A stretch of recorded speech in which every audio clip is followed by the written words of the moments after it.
Hoy vamos a ver un tema nuevo, que es un modelo, bien, un algoritmo de Machine Learning, que se utiliza para clasificación. Bien, antes de introducirnos en el modelo en específico, vamos a repasar un poco clasificación. Bien, el problema de clasificación para Machine Learning. Cuando hablamos de clasificación, ¿sí? ¿De qué tipo de algoritmos hablábamos? ¿De un algoritmo supervisado o no supervisado? ¿Se acuerdan? Supervisado, ¿no? Supervisado, exactamente. Bien, entonces, como estamos hablando de un algoritmo supervisado, estamos hablando de un algoritmo el cual va a trabajar sobre un dataset que cuenta con la variable a clasificar en este caso, ¿sí? A predecir, a clasificar. Bien, entonces vamos a tener una variable dependiente que va a ser ¿cómo? Va a ser discreta, finita, ¿sí? Que quiere decir que va a tener un número de clases, ¿bien? Entero y finito, ¿sí? Por ejemplo, vamos a tener 4 grupos, ¿sí? 4 clases a clasificar, ¿bien? Entonces, dentro de los algoritmos de clasificación hay muchos. Ya vimos, por ejemplo, cómo hacerlo con redes neuronales, ¿sí? Y, aunque no lo parezca, también vimos cómo hacerlo con regresiones, ¿sí? La regresión logística es una forma de hacer clasificación. Bien, porque, por ejemplo, hicimos la clasificación de si un mail era spam o no spam. ¿Se acuerdan? Sí, sí. Bien, entonces, ahora vamos a ver otro método, ¿sí? Que es el de máquinas de vectores de soporte. Las siglas la van a encontrar como SVM generalmente, por sus definición, por sus palabras, por su título en inglés, que es el Vector Supermachine. Este algoritmo de clasificación, bien, también se puede utilizar para regresión, pero lo vamos a utilizar principalmente para la clasificación. Eh, Se desarrolló en los 90, como la mayoría de estos algoritmos, como un teorema de ciencia computacional y se aplica más actualmente, bien, en la práctica. Este algoritmo tiene una parte matemática importante, bien, entonces es un poco complejo de entender qué es lo que sucede por detrás, pero no es imposible, ¿sí? Para adentrarnos en el algoritmo en sí, tenemos que entender primero un par de conceptos. Bien, el primer concepto es ¿qué es un hiperplano? Bien, un hiperplano es un espacio, bien, que tiene n dimensiones o p dimensiones, es lo mismo. Eh, Perdón, en un espacio con p dimensiones, el hiperplano va a ser el subespacio generado a partir de p-1 dimensiones. Bien, ¿qué quiere decir esto? Que le vamos a reducir una dimensión a un espacio que estamos contando. ¿Cuáles vendrían a ser estas dimensiones? Estas dimensiones no vendrían a ser otra cosa que las variables o las características del sujeto de prueba, ¿sí? Entonces, ¿qué quiere decir esto? Que se reduce el espacio, ¿bien?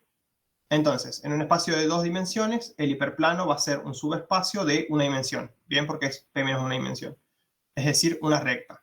En uno tridimensional, el hiperplano va a ser un subespacio de 2 dimensiones, es decir, un plano convencional, y para dimensiones que sean más de 3, bien,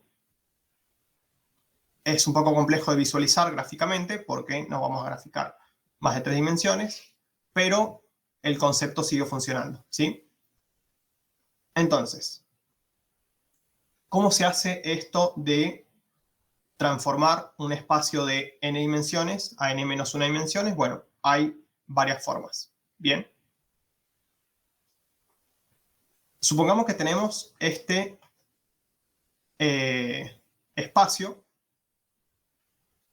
con 2 dimensiones. Bien, este va a ser nuestro hiperplano porque viene de un espacio de 3 dimensiones. ¿Sí? Tenemos un espacio de 3 dimensiones.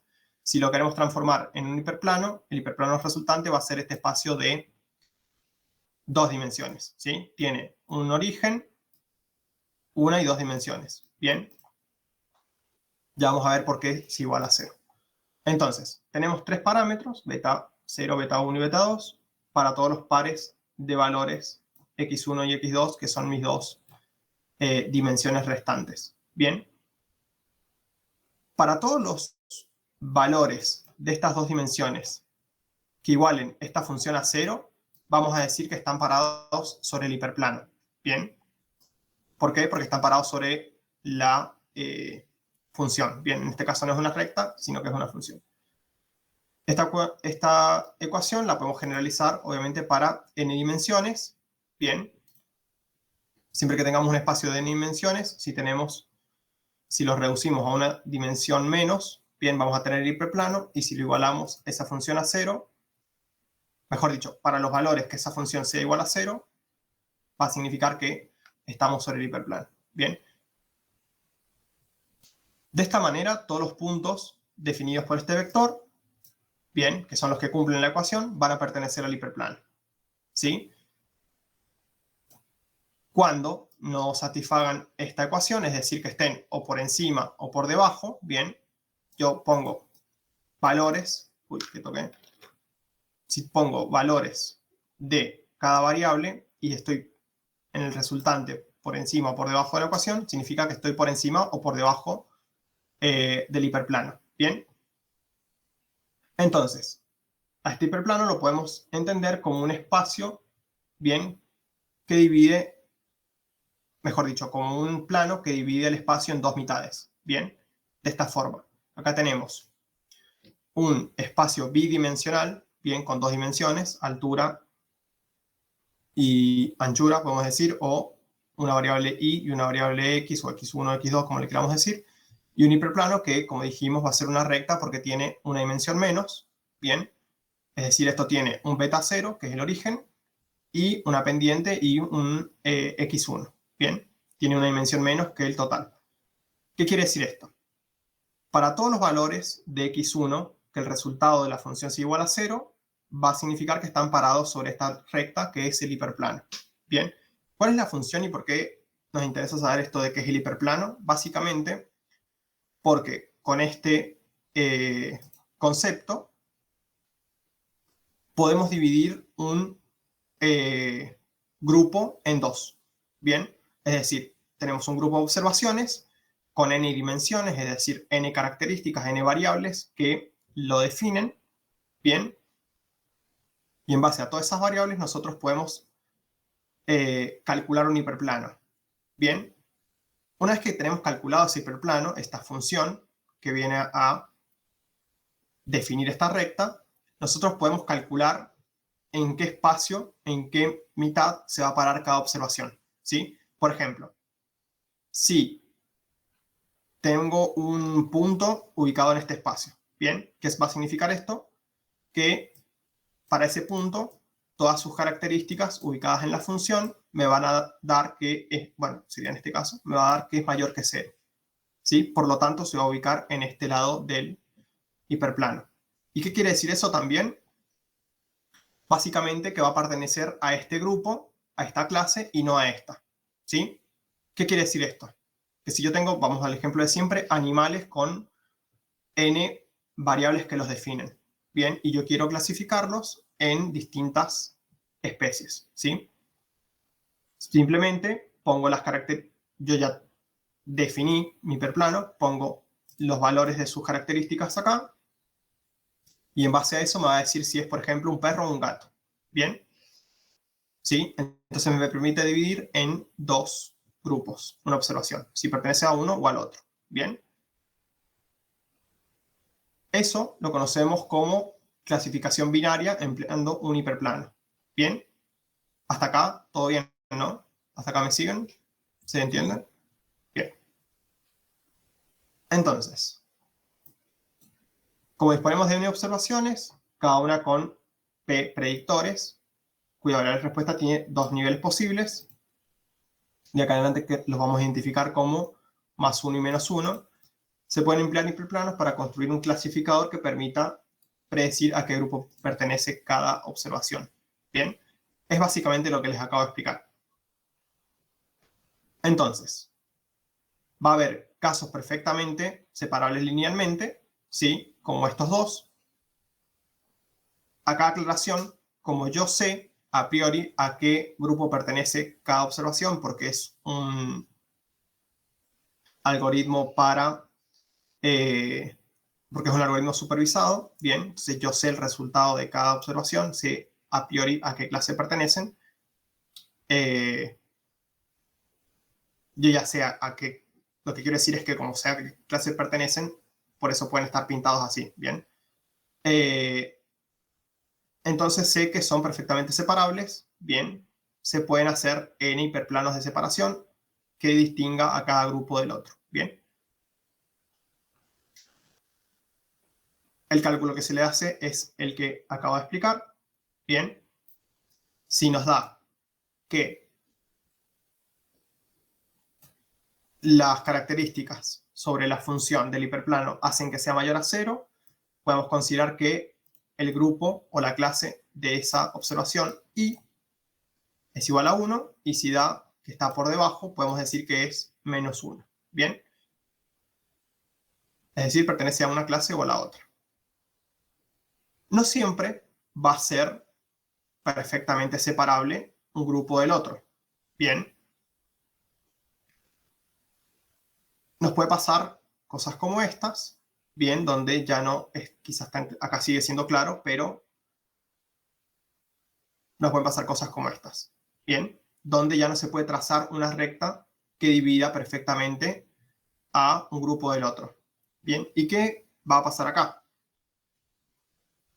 Si trazásemos una recta, ¿sí? Nos van a quedar, ¿qué cosa? Errores en la predicción, ¿sí? Es decir, observaciones mal clasificadas. Bien. ¿Qué se hace para minimizar estos errores? E igual dividir un grupo del otro. Se hace nuestro SVM, ¿sí? ¿En qué consiste? Bien, el SVM consiste en dos conceptos. El del hiperplano, que ya definimos, ¿sí? Y un segundo concepto que es el del margen máximo, ¿bien? Que va a ser esta línea puntuada, punteada. A partir de unas observaciones que ya vamos a ver cómo define cuáles son, se construye esta línea puntuada, bien, y a partir de eso se construye el hiperplano, bien. Esto permite definir no solo el hiperplano, sino qué tan estricto vamos a hacer con las separaciones, bien. Ahora voy a explicar por qué. Este MMC o Maximal Margin Classifier, bien, que les estaba comentando, tiene una aplicación práctica porque nos sirve para justamente construir un mejor hiperplano. Bien, el hiperplano que mejor separe sería. Entonces, es preferible que utilicemos un clasificador basado en un hiperplano, aunque no separe perfectamente, bien, porque siempre vamos a tener errores, nunca hay una predicción con 100% de precisión. Porque ¿qué pasaría si fuese así? Estaríamos teniendo problemas de overfitting. Bien. Entonces, lo mejor es tener un hiperplano que sea flexible, pero que a la vez no sea malo clasificando. Bien. Para esto entra el concepto de los soft margin classifiers. Bien. O super vector classifiers. Bien. Para hacer esto, en lugar de buscar el margen de clasificación más ancho posible, que consigue que las observaciones estén del lado correcto del margen, se permiten que ciertas observaciones estén en el lado incorrecto del margen o incluso del hiperplano. Bien, en esta imagen nosotros tenemos dos variables, x1 y x2, y una recta que va a ser nuestro hiperplano que divide qué observaciones pertenecen a una clase o a la otra. Bien, tenemos dos tipos, la celeste y las rosadas. Pueden ver que han quedado observaciones mal clasificadas e incluso dentro de los márgenes de separación. Bien, estas observaciones nos son útiles porque nos van a servir para la construcción del hiperplano. Bien, podemos ver en esta imagen un clasificador que está siendo ajustado para un pequeño set de observaciones, ¿sí? Que va a ser nuestra línea continua, como ya les mencionaba.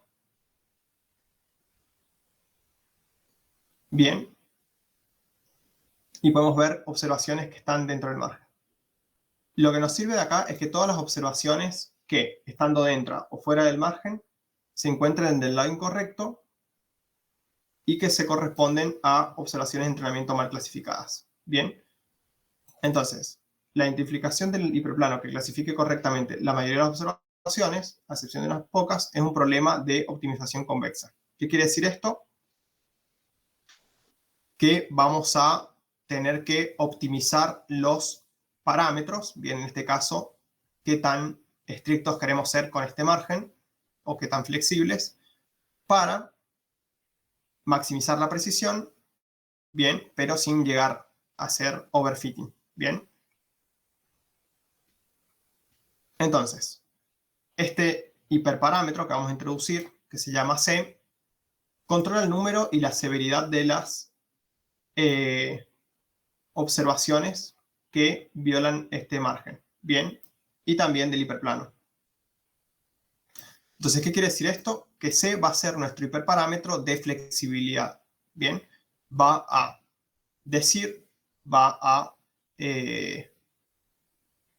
controlar, sí, va a controlar qué tan permeable es nuestros márgenes, bien, que luego nos van a permitir construir el hiperplano. Entonces, si C es un valor grande o tiende a infinito, significa que es muy riguroso y no permite ninguna violación del margen, ¿sí? ¿Cuál va a ser el resultado de esto? Va a resultar de esto un maximal margin classifier, es decir, uno que no permite que se traspasen los márgenes, ¿bien?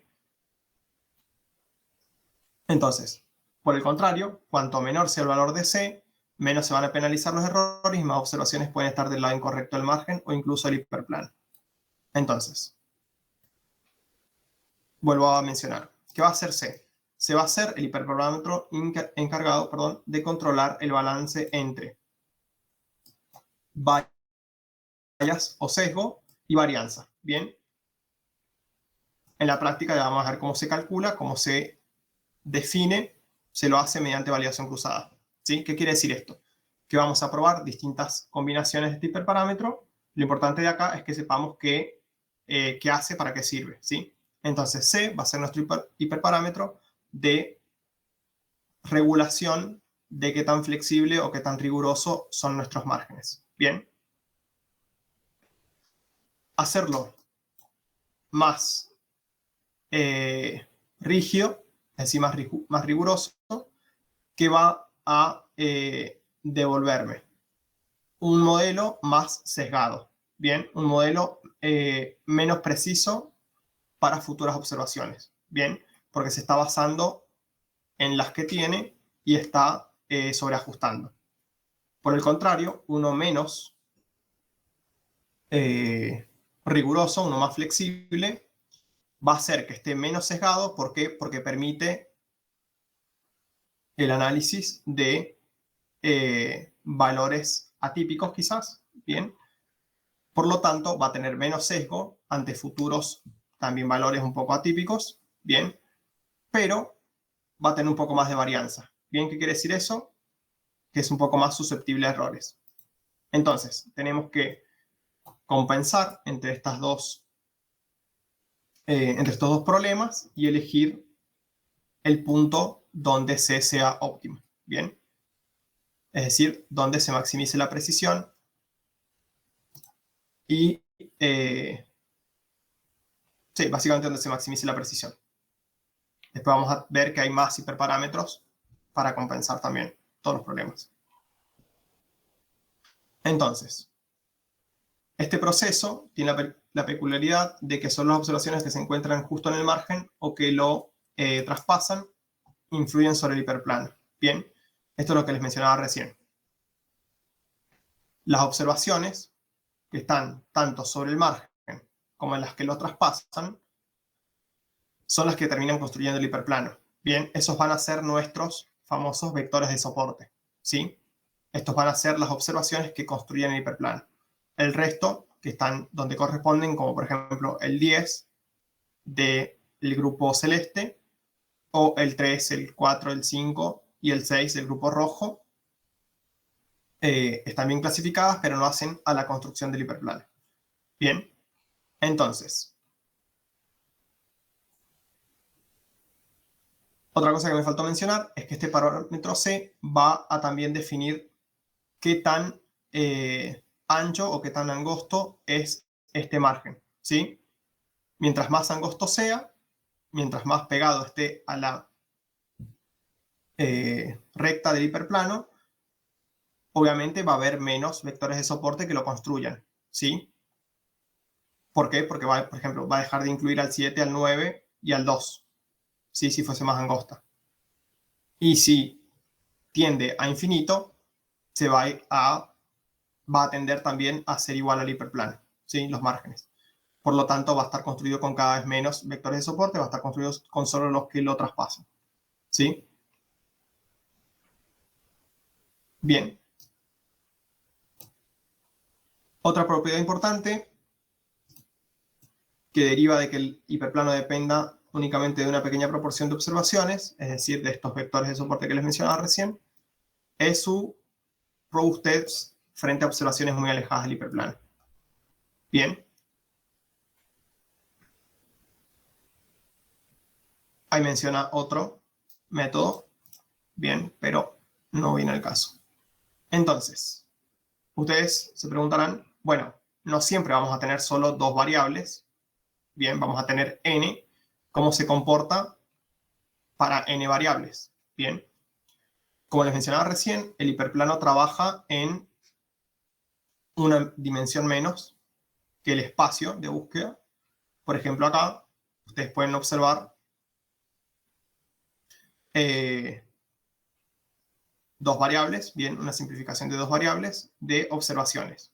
Bien, acá claramente esto es no solo no divisible, sino que no hay ninguna forma de trazar una recta que me separe de la mejor forma posible ambos grupos, el grupo rojo y el grupo negro. Bien, entonces, ¿qué podemos hacer para solucionar este problema? Podemos también agregar dimensiones. Bien, mediante un artilugio matemático se pueden agregar dimensiones, en este caso agregamos una, para que en una dimensión más sí encontremos diferencias y cómo dividirlos. Acá podemos ver cómo en 3 dimensiones es perfectamente divisible por un hiperplano que tenga 2 dimensiones. Bien, es decir, un plano. Bien.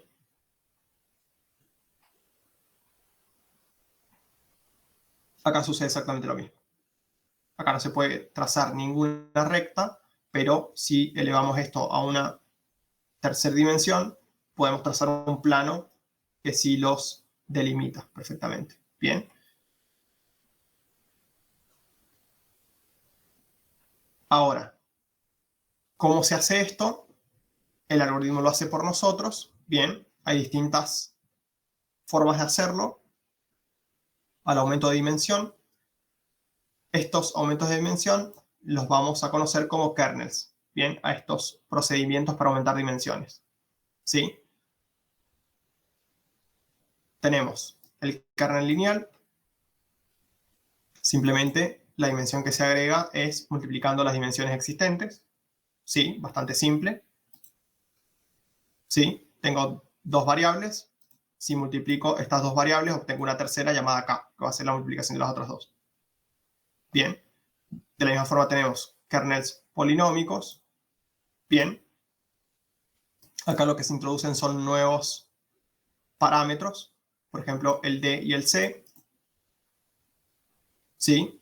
Si utilizamos d igual a 1 y c igual a 0, estaríamos trabajando con un igual que un lineal. Bien, lo interesante es modificar estos valores para que si D es mayor a 1, por ejemplo, se generen límites de decisión no lineales, aumentando la no linealidad de la medida a medida que aumenta D. Bien. Entonces, a medida que aumentemos D, esta tercera variable, esta tercera dimensión, aumenta su no linealidad, bien, respecto a las otras dos. Y por último tenemos el kernel gaussiano, ¿sí? Que hace este cálculo matemático, y acá lo importante es este pequeño parámetro, bien, que controla el comportamiento de todo el kernel, ¿sí? Básicamente, cuando es un valor pequeño, el modelo final es igual a el obtenido en uno lineal, pero a medida que aumentemos su valor, se aumenta la flexibilidad del modelo. Bien. ¿Qué es lo importante de todo esto? Obviamente no calcularlo, porque no lo vamos a hacer nosotros, sino el uso de estos parámetros en conjunto con el kernel elegido. Bien.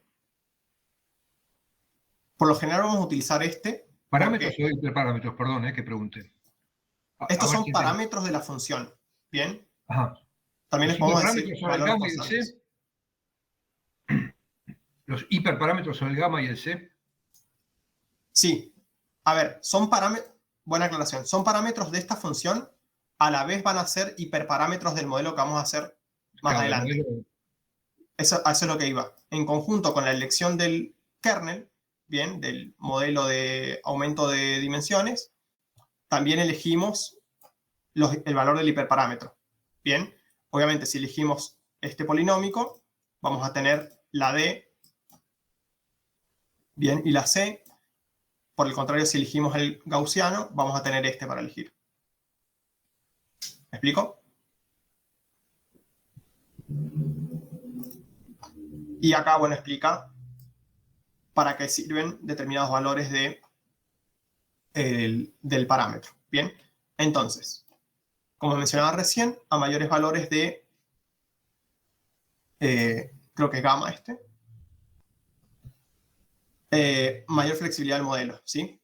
Si esto tiende a 0 o valores pequeños, va a ser lo mismo que aplicar un kernel lineal, ¿sí? Bien. Hasta ahora hemos visto bastante lineal, bastante sencillo, qué pasa para dos clases, ¿bien? Es decir, si no perteneces a una clase, tenés que pertenecer a la otra, ¿sí? Es decir, que es lo mismo que decir, si estás a un lado del hiperplano, perteneces a una clase, si estás al otro lado, perteneces a la otra clase, ¿bien? ¿Qué pasa si tengo n clases? Bien, si tengo n clases, hay obviamente formas de que esto resuelva el problema para n clases. Bien, tenemos el método o el procedimiento 1 versus 1. Lo que va a hacer es simplemente ir emparejando, ir haciendo la clasificación 1 versus 1 hasta clasificar en una clase a cada observación. Bien, ¿cómo hace esto?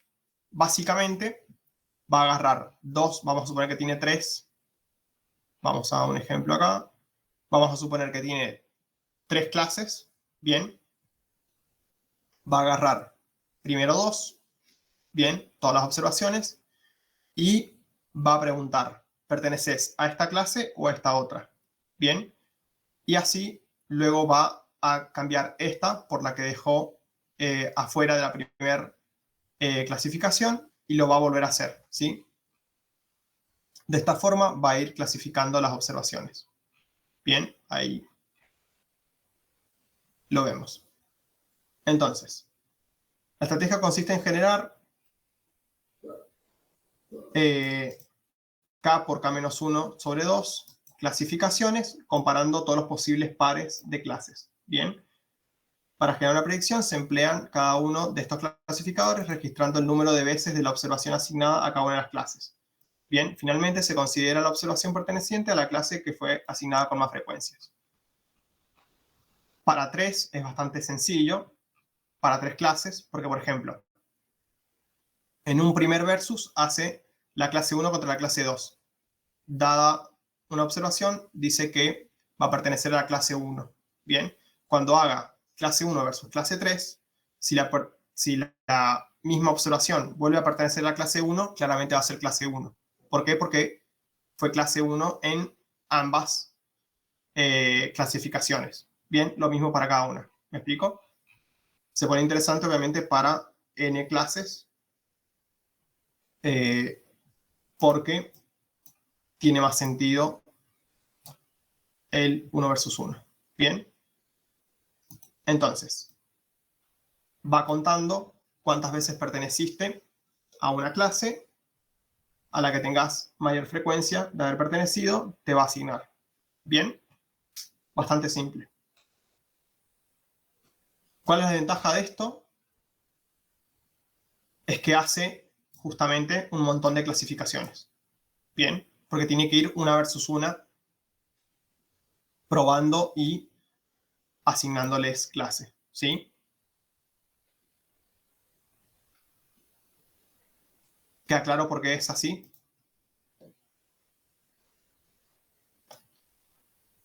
Bien. Luego tenemos una mejoría respecto a la anterior, que es comparar una versus todas. ¿Qué quiere decir esto? Lo que va a preguntarse en cada clasificación es si pertenece a una clase o no. Bien. Entonces, ¿qué va a hacer? Va a ser K, siendo acá la cantidad de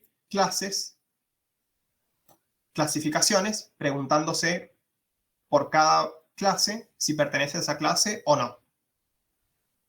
¿Cómo funciona esto? Si una observación pertenece a esa clase, pertenece y punto. Bien. Si no pertenece a esa clase por la cual se está preguntando, significa que pertenece a otra. Bien. Y así, haciendo las K clasificaciones, va a determinar a cuál pertenece en algún punto la observación. Bien. ¿Cuál es el problema con esto? Que puede que haya observaciones que no terminen de pertenecer a ninguna clase. Es decir, que responda, no, perteneces a las demás en cada vez que le pregunte. Bien. Otro problema es que la misma observación puede pertenecer a más de una clase. Bien, lo cual genera inconsistencias. ¿Sí? Que es el caso contrario al que mencioné. Y el último inconveniente es que cada clasificador se entrena de forma no balanceada. Bien, ¿se acuerdan cuando veíamos que en una clasificación binaria, ¿sí? Teníamos una clase mucho más frecuente que la otra? Bien, por ejemplo, el 90% de las observaciones pertenecían a la clase 1 y solo el 10% pertenece a la clase 2. Bueno, acá pasa esto en cada clasificación. ¿Sí? ¿Se entiende por qué? Porque está haciendo una versus las demás. Entonces, si tenemos 10 clases, está haciendo el 10% versus el 90%. Bien. Entonces, en un set, con 100 clases, con 10 observaciones por clase, cada clasificador lo que va a hacer es 10 positivas versus 990 negativas. Bien, ¿me explico por qué? Porque está haciendo una versus las demás. Eso no pasa en el 1 versus 1 porque va preguntando de a dos clases a la vez. Esta, si es un ejemplo de 10 clases, va a ser 1 versus 9, ¿sí? Y por último, tenemos el más óptimo, ¿sí? El que se utiliza generalmente, porque es una mejora a partir del método 1 versus 1. ¿Bien? ¿Sí, Emi? En el anterior, ¿cuántas dimensiones serían? N. Ah, n dimensiones. Sí. Sí, sí, sí. Acá es indistinto las dimensiones. Lo que está comparando es cómo, volviendo, ven que estamos hablando de planos con n dimensiones y cómo trabaja para n dimensiones. Bien, pero son siempre dos clases. ¿Sí? Siempre es rojo versus negro para comparar, celeste versus rosado, azul versus rojo. Siempre es los ejemplos con dos clases. ¿Puedes dejar Bien. entrar un segundito? Ahí está, sí, por lo Perdón, menos me queda esto de la memoria. Gracias. Bien, lo que les mencionaba es, hasta ahora veníamos hablando de que teníamos solo dos clases, rojas versus negras, y vemos cómo los resuelve para n dimensiones, ¿sí? ¿Qué pasa? Yo a veces quiero comparar para n clases, ¿sí? Es decir, no solamente una clasificación binaria. Bien, entonces lo que estábamos viendo es cómo resolvía cuando tiene más de dos clases. Bien, el primer método que vimos es el de 1 versus 1, ¿sí? Es decir, va a ir comparando con n clasificaciones, una clase versus otra, y cada observación va a pertenecer a la clase donde más veces fue clasificada, ¿sí? Hasta ahí estamos bien. El segundo método, que es el 1 versus all, el 1 versus all o el 1 contra todos, lo que va a hacer es n clasificaciones, n siendo la cantidad de clases, en las que va a comparar una clase versus todas las demás. Bien, entonces va a ser clasificaciones desbalanceadas porque las observaciones que pueden pertenecer a la primera clase van a ser 1 sobre n. Bien, versus n menos 1 sobre n, siendo n la cantidad de clases. ¿Me explico? Como hace todas esas clasificaciones desbalanceadas, se pueden generar inconsistencias, ¿bien? Porque justamente son clasificaciones desbalanceadas. De todo esto surge el último método. Vuelvo al último método.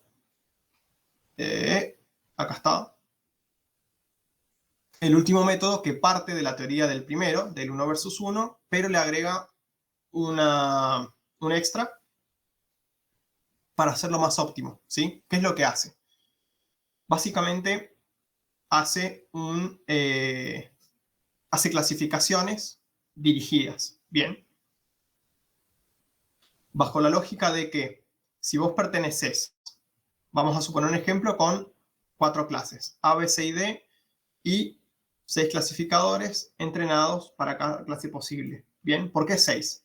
Porque va a ser A versus B, A versus C, A versus D, B versus C, B versus D y C contra D. Bien. ¿Por qué va a hacer esto? Porque no necesita comparar, no necesita clasificar todas versus todas, ¿sí? ¿Queda claro por qué? Porque si hiciste A versus B, no necesita que hagas B versus A, por ejemplo, ¿sí? Entonces, se inician comparaciones con el clasificador, por ejemplo, AD, ¿bien? Y se obtiene como resultado que una observación pertenece a la clase A, lo que es equivalente a que no pertenezca a la clase D, ¿sí?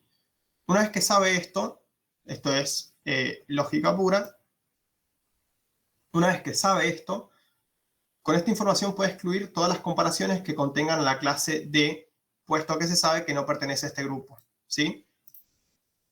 Bien, hace esta clasificación y me dice, esta observación pertenece a la clase A, que es lo mismo que decir que no pertenece a la clase D. Entonces ya no necesito chequear para esta observación si pertenece a BD o si pertenece a BC. ¿Sí? Entonces, en la siguiente comparación va a preguntar por ¿pertenece a A o pertenece a C? Si dice que pertenece a A, con esta nueva información se excluyen todas las comparaciones que contengan C. Por último, le queda solamente chequear A versus B. Si vuelve a ser A, ya se da por concluido que es A. Pero si es B, se puede dar por concluido que es B. ¿Por qué?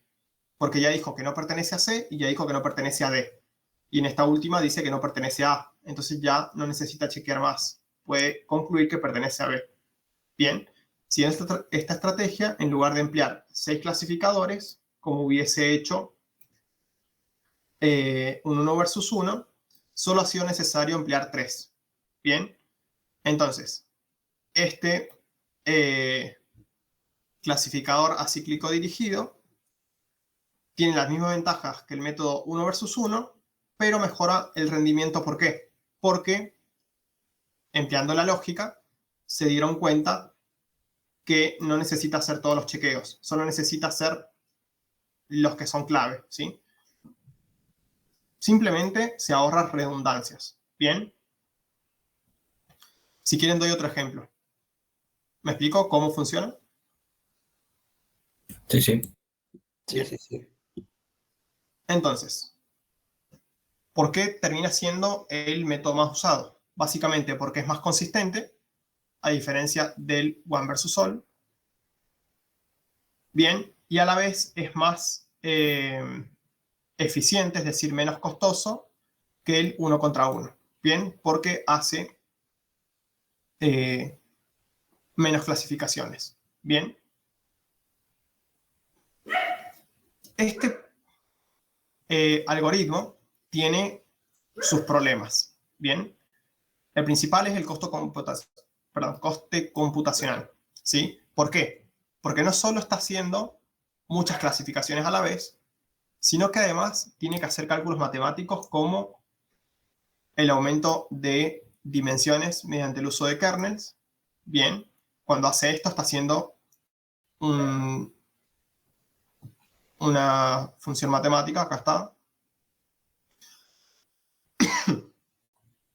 para aumentar la dimensionalidad. Bien. Entonces, tiende a ser costoso, ¿sí? ¿Por qué? Porque en el ajuste, donde tiene una matriz n por n, siendo n el número de observaciones,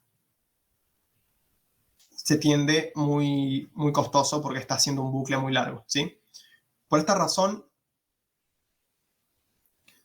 lo que más influye en el tiempo computacional es el número de observaciones, no de predictores. ¿Bien? ¿Por qué esta aclaración? Bien, porque esta aclaración nos da el indicio de cuál es la principal desventaja de este algoritmo, ¿sí? Que no escala bien, básicamente. Bien. Porque lo que hace es matrices de n por n. Entonces, cuando n tiende a números grandes, el algoritmo no escala bien y es malo, es muy poco eficiente, ¿sí? Es muy costoso computacionalmente, ¿sí?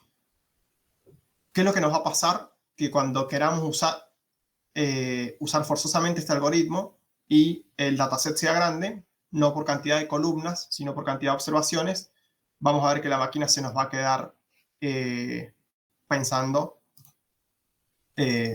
tiempo infinito, ¿sí? No va a terminar nunca de hacer la clasificación. Bien, entonces, esto está para advertirnos que es malo para grandes volúmenes de datos. Bien, si les parece, hacemos una pausa y vemos el ejemplo práctico. Bien, hasta acá igual es un poco abstracto quizás el cómo hace algunas cosas, pero una vez que hagamos la clasificación no es tan complejo. Bien, es menos complejo que la regresión, por ejemplo.